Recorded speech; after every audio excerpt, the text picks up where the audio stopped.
اللهم في هذا اليوم الفضيل كما دعوتك لنفسي أدعوك لمن فيك أحبهم بأن ترزقهم بكل خفقة قلب فرجا، وبكل طرفة عين مخرجا، وبكل صباح عفوا، وبكل مساء صفوا.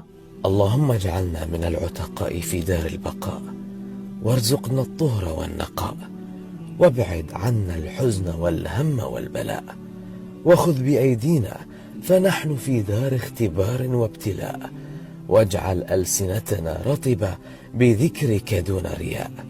أسأل الله مالك الملك أن يغمركم بنعيم الإيمان وعافية الأبدان، وأن يرزقكم رزق الشاكرين. اللهم لا تحرمنا خيرك بقلة شكرنا، ولا تخذلنا بقلة صبرنا، ولا تحاسبنا بقلة استغفارنا، فأنت الكريم الذي وسعت رحمتك كل شيء.